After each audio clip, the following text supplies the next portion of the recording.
Move to item 9. This is the proposed land exchange at Taniwha Reserve and Maybury Reserve in Glen Innes.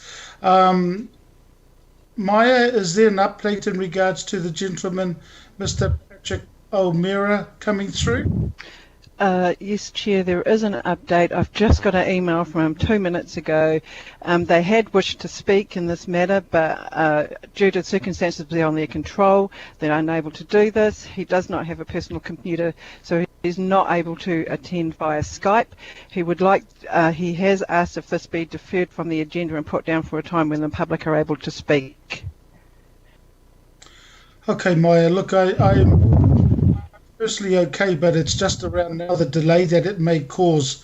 So I'm sort of seeking advice in regard to that. I've got no problems putting this particular item off, but I just wanted to ensure, and maybe that's something we will discuss with our officers, our staff around this, around the delay that it could cause. So look, in light of that, I think that just needs to be look, it just doesn't need to be voted from my perspective, and he's just told you 2 minutes ago. Yes.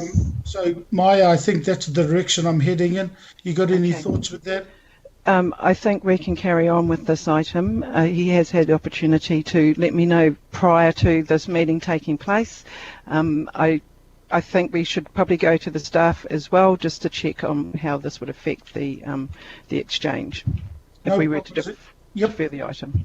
No problems at all. I'm going to, Councillor Simpson, are you still okay to move this particular item? Well, I am, Mr. Chair, but I do notice it's in GI. Does Councillor Bartley wish to do it? Yeah, I was going to get both of you because it sort of borders both, and that's what I was going to ask Councillor Bartley if she also would want to second this particular item, noting that she wishes to leave at 11 o'clock or has to go. So, Councillor Bartley? I'm quite happy to second it, thank you. I'm just noting that that I am the council observer or liaison on Tamaki regeneration, so I don't want that to be brought up as a potential perceived conflict of interest. Okay then. And that's wanting to speak because he has brought it up before in the local board meeting when this item was raised. Okay. I'm happy to second it, Alf. Tony Kake. Yeah, look, I was just saying that way at least we could keep you out of this, Councillor Bartley, if that's okay with you. Yep, that's okay with me. Okay, wait. So, independent member of the statutory board, Matua Kake was second, and I'm just going to invite the officers now to speak to the item. Thank you.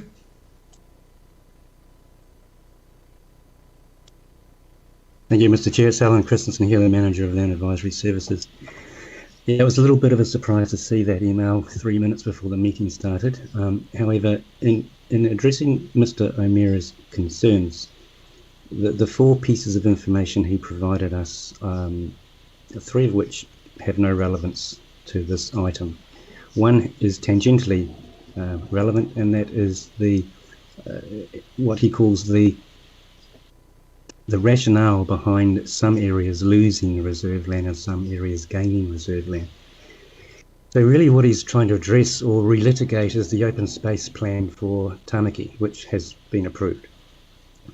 The reason that it might appear that Panmure might result in less reserve land is that the actual level of intensification and population density in Point England, Waiotaiki and Glen Innes is going to be higher, so therefore the reserve and open space needs are higher, and that's why in this area these exchanges are taking place. So in our view, there's no reason for the objectors' concerns to in any way affect this exchange. Do you have any comments, Tamara?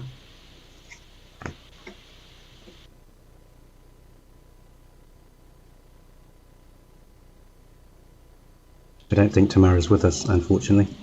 No, I'm sorry. Yes, I just My apologies. I realized that my microphone was muted. No, Alan, I completely support what you had said.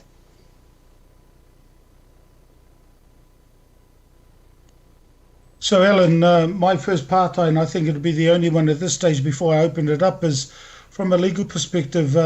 Obviously, we got advice in regards to how we move when we had Mr.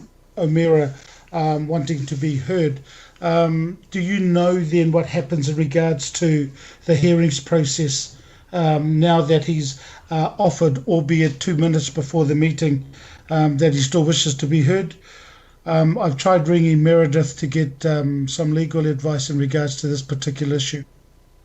The law requires the administering body to give any objector reasonable opportunity to be heard, and I believe we've done that, not only through the notification process but through our individual negotiations with them and fulsome responses which are in the attachments to this item.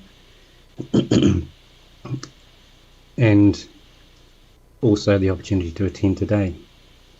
So I think we have given a reasonable opportunity, and it's clear that he has some concerns about open space, but they don't relate to this matter.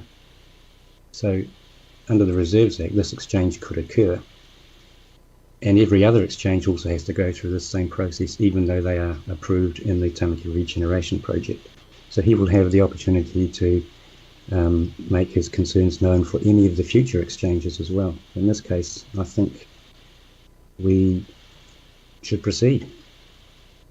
So, Ellen, I agree in regards to the opportunities we have given to Mr. O'Meara. So while I opened it up to Pātai and any comment, can you reword A?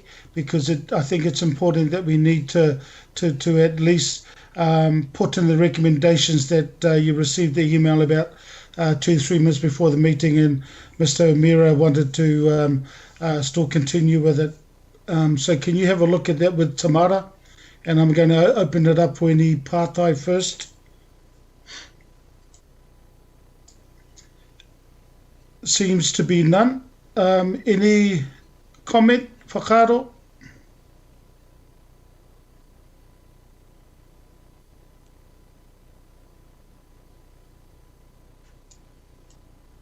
Councillor Henderson. Kia ora matua. This might be kind of a strange question, but I've just got a bit of a thought maybe going into the future in terms of mandate for a group.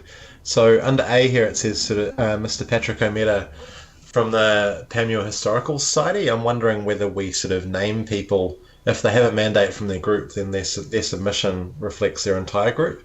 It's just like a tiny kind of weird question, but just something I'm wondering about, matua. Yeah, ka pai. I think that's why we ask our pātai and any whakaaro is Alan to work on something. So then at least we're clear as to what we've done. I can put on the table that Maya had contacted him several times over the last week. And so, look, I'll just leave that with you, but good suggestion, and I'll move to Matua Kake. Thanks. Kia ora e te hia mana, kia ora tātou katoa. So we were told that there were 4 kind of components to his objections, or to his components that he wanted to talk about, but unfortunately he's not here. Were the other 3, because you highlighted one of them, were the other 3 any cultural significant components? That's my question. Through the chair. No, I don't think there were any significant cultural components. I think Mr. O'Meara was aware of the fact that Ruapatoka Marae are intending to expand at some point. He linked the exchange somehow to the Marai's plans, but it's a separate issue. And that's what Ruapōtaka to advocate on, Nate, as opposed to Patrick.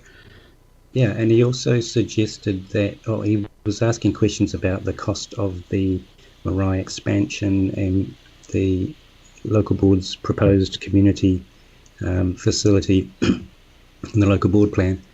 They just don't have any relevance to this administrative land swap. All right, thank you, Alan. I appreciate that response. So I'm clear as to which way I'll be going, Mr. Chair. Yeah, kapai. Alan, in regards to A, because I wanted to be clear, because we are in public, I wanted to be clear that everything has been done to accommodate Mr. O'Meara, and I'm looking at putting these recommendations to approve, but I wanted to get your advice around once it has been through legal section, because I just don't want it to come back. I want it to be done. If legal comes back and say, yes, the process you've followed is done, it's clear, no problems, I then am glad that as a result of that, that the whole process goes forward. While you're thinking about that, Alan, I've got a comment from Councillor Simpson. Thanks, Chair. Look, I do note that this will have another run at finance and performance, and that may assist or not with the person wishing to speak. But I wanted to speak in support of the exchange, and just concentrate on the actual item that we're supposed to be supporting. Although there is a loss, a small loss, of 2,779 square metres, there is a gain of 10,472 square metres. So we actually we've got a gain of just under 8,000 square metres of open space. So that's good, isn't it? Not only that, but we improve access to the way both Maybury and Taniwha Reserve operate. And it would then better meet the needs of both the existing, but but also the future people who live in the area. I think another important point is to be noted about crime prevention. It's improving crime prevention by increasing road frontage, sightlines and visibility into the parks from the surrounding roads. We're here to make sure our public is safe, and this actually assists with that. It also enables the future development of a shared pathway connection between Maybury and Taniwha Reserves to GI Town Centre, and we want walking. We want that possible walking and cycling movements to our town centres to be possible, and this does enable any future development of that to occur. It also enables the development of a destination playground, and I think that's great for our children as well. So I am happy to support the recommendations, and I will take the staff advice over the fact that we are able to proceed legally and cover this item. So based on the advice that we've had from staff, with the submitter only advising us 3 minutes before the meeting and having multiple contacts from staff to them prior to this meeting with no response, I'm happy to move the recommendation. Thank you, Chair. Yeah, thank you, Councillor Simpson. So we really want to, at least I, and want to put this particular one so it does get approved, and that legal section come back to us and say, look, we followed all due process, and as a result, there's no need to be heard again, and the approval will go through. That's one issue I'm trying to sort of fix with the hearings. That's why we're in this position now. The second part is, yes, it could be extended to finance and performance, but if legal section come back and say, no, you followed all due process, there's nothing that he can do to get back to the hearing, the land exchange is approved from us.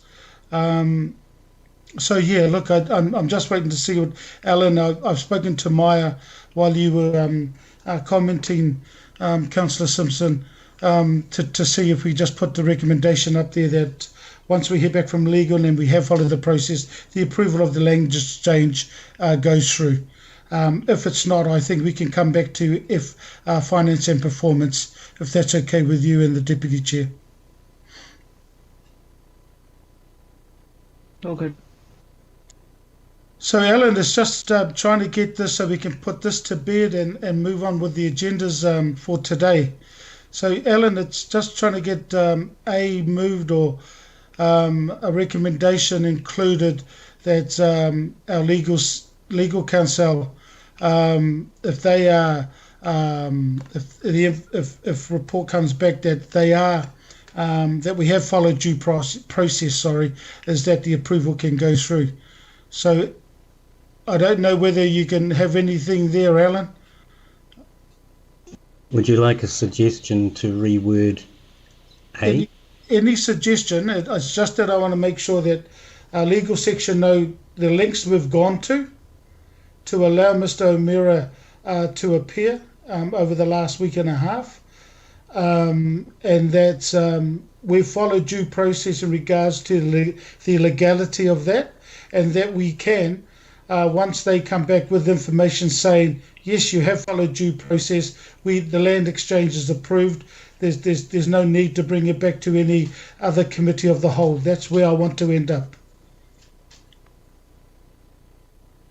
My suggestion for the wording would be to retain the wording as it is, with a comma at the end of committee, and state that Council afforded Mr. O'Meara reasonable opportunity to appear in front of a committee,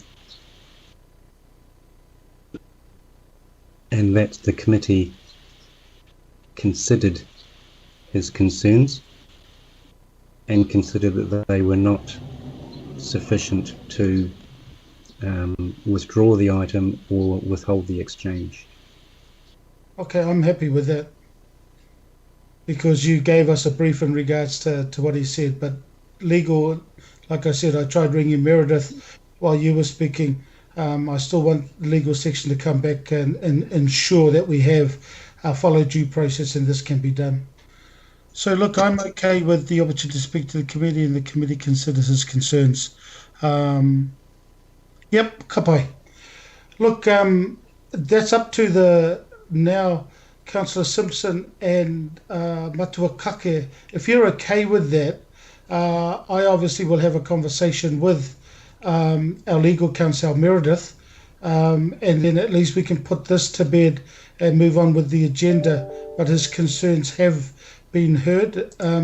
So Councillor Simpson and Matua Kake, are you happy with that? Sorry, Mr. Chair, can you just, my computer says some sharing features are unable due to server connectivity issues, and I can't see the screen. So could you just read me the new A, please?